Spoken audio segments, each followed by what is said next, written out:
അതെ, നമ്മുടെ ദേശത്തിന്റെ അപമാനമായി മാറിയിട്ടുള്ള ഒരു പത്രമാണ് ദേശ അഭിമാനി എന്ന പത്രം. ആ പത്രം ഇന്നലെ ഒരു വാർത്ത കൊടുക്കുകയുണ്ടായി. വയനാട് ദുരിതത്തിൽപ്പെട്ട ആളുകൾക്ക് മുസ്ലിം ലീഗ് വെച്ചു കൊടുത്ത 51 വീടുകൾ, ആ വീടുകൾ സ്വീകരിച്ച 51 പേരിൽ നിന്നും മുസ്ലിം ലീഗ് പണപ്പിരിവ് നടത്തി എന്നുള്ളത്. എന്താണ് അതിന്റെ സത്യാവസ്ഥ? മുസ്ലിം ലീഗ് പണപ്പിരിവ് നടത്തി എന്നുള്ളത് സത്യമാണോ എന്നുള്ളതെല്ലാം വയനാടിലെ ആളുകൾ പറയും. ഇത് ശ്രദ്ധിച്ചു. നിങ്ങളുടെ മറുപടി.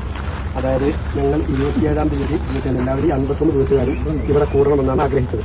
അതടിസ്ഥാനത്തിൽ ഞങ്ങൾ പിന്നെ 51 കുടുംബങ്ങൾ ഇവിടെ ഒരു യോഗം ചേർന്ന് നമുക്ക് ഓരോരുത്തർക്ക് വീട്ടിൽ കൂടുതൽ പരിപാടി നടത്താതെ എല്ലാവർക്കും കൂടി എന്ത് ചെയ്യാം, പിന്നെ കൂട്ടമായി ഇരുന്ന് ഒരുമിച്ച് ചെയ്തുകൂടെ എന്ന് പറഞ്ഞപ്പോൾ എല്ലാവരും അതാണ് പോസിബിൾ ആയത് എന്ന് പറഞ്ഞ് എല്ലാവരും അതിന് സഹകരിക്കുക മാത്രമല്ല, നമ്മൾ ആ മീറ്റിംഗിലാണ് തീരുമാനിച്ചത് ഞങ്ങളെ സഹായിച്ചവരെ ഞങ്ങൾ നേരിട്ട് ക്ഷണിക്കുക, അവരും കൂടെ ഇതിൽ പങ്കെടുക്കണം എന്ന് പറഞ്ഞു. അല്ലാതെ ഇതിൽ മുസ്ലിം ലീഗ് കമ്മിറ്റിക്കോ സ്റ്റേറ്റ് കമ്മിറ്റിക്കോ ജില്ലാ കമ്മിറ്റിക്കോ വാർഡ് കമ്മിറ്റിക്കോ പോലും ഇതിൽ യാതൊരു അധികാരവും അവരാരും പറഞ്ഞിട്ടില്ല. നമ്മൾ സ്വയം തീരുമാനിച്ചതാണ് ഇങ്ങനത്തെ. അതിലെല്ലാവരും അന്ന് അനുകൂലമായി പ്രതികരിച്ചതാണ്. ആരും അതിനൊരു ഇത് പറഞ്ഞിട്ടില്ല, ആർക്കുമില്ല. പിന്നെ വെറുതെ ആവശ്യമില്ലാതെ എന്തെല്ലോ ജൽപ്പനങ്ങൾ മറ്റുള്ള മാധ്യമങ്ങളൊക്കെ പുറത്ത് കൊണ്ടുവരികയാണ്. യഥാർത്ഥത്തിൽ ഞങ്ങൾക്ക് ആർക്കും ഇതിലൊരു പ്രശ്നമില്ല, ഒരു പ്രയാസമില്ല. ഞങ്ങളെല്ലാവരും സന്തോഷത്തോടു കൂടിയാണ് ഇങ്ങനൊരു തീരുമാനം എടുത്തത്. ഈ 12,000 രൂപ പിരിക്കുക എന്നുള്ളതാണല്ലോ ഒരു പ്രശ്നമായിട്ട് മാറിയിട്ടുള്ളത്. നിങ്ങളുടെ സമ്മതത്തോടെയാണ് എന്താണ് അതിന്റെ ഒരു അവസ്ഥ? ഞങ്ങളെല്ലാവരും കൂടിയപ്പോൾ എല്ലാവരും ഇങ്ങോട്ട് പറയാൻ കാരണം ഒരാൾ ഒരു വീട്ടിൽ കൂടുതൽ നടത്തണമെങ്കിൽ ഇന്ന സാഹചര്യത്തിൽ വലിയൊരു സംഖ്യ വരും, അതെല്ലാവർക്കും അറിയാം. അപ്പം ഈ 51 ആൾ കൂടുമ്പോൾ ചെറിയ പൈസ എടുത്താൽ മതിയാവും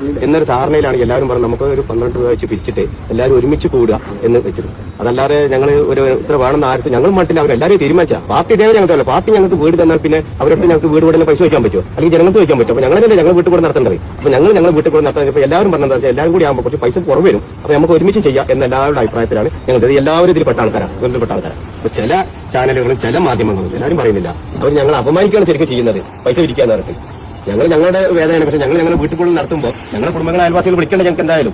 അപ്പൊ അത് വിളിക്കണമെങ്കിൽ ഞങ്ങൾക്ക് വലിയ ഭീമായ സംഖ്യ ഒരു സാഹചര്യത്തിൽ അങ്ങ് പറ്റാത്തതുകൊണ്ട് എല്ലാവരും ഒരുമിച്ചാകുമ്പോൾ ചെറിയൊരു പൈസ തീരും എന്നതിട്ടാണ് ഞങ്ങൾ എല്ലാവരും ഇങ്ങനെ തീരുമാനിച്ചത്. ഇത് പാർട്ടിക്കോ അല്ലെങ്കിൽ മറ്റൊരു കാർക്കോ ഒരു ബന്ധമില്ല, അവരറിയൂല. അത് അവരെയും കൂടി ഞങ്ങൾ തമ്മിൽ ഒരു മുഷിപ്പുണ്ടാക്കുന്ന അവസ്ഥയിലാണ് ചില ആളുകൾ കൊണ്ടിരുന്നത്. അവർ ഇതിന് ഇനിയെങ്കിലും ഇങ്ങനത്തെ കാര്യങ്ങൾ ചെയ്യുമ്പോൾ സത്യസന്ധമായിട്ട് ചെയ്യുക എന്ന് മാത്രമേ ഇത് പറയാനുള്ളൂ. ഈ വിവാദത്തിനൊരു പ്രസക്തിയില്ല. ഇത് പൈസ ഞങ്ങൾ എല്ലാവരും കൂടി ഒരുമിച്ച് ഒരാളെ പേര് കൊടുക്കുന്നത് ഇപ്പൊ ഞങ്ങൾ കാറ്ററിംഗ് ഏൽപ്പിക്കുകയാണ്.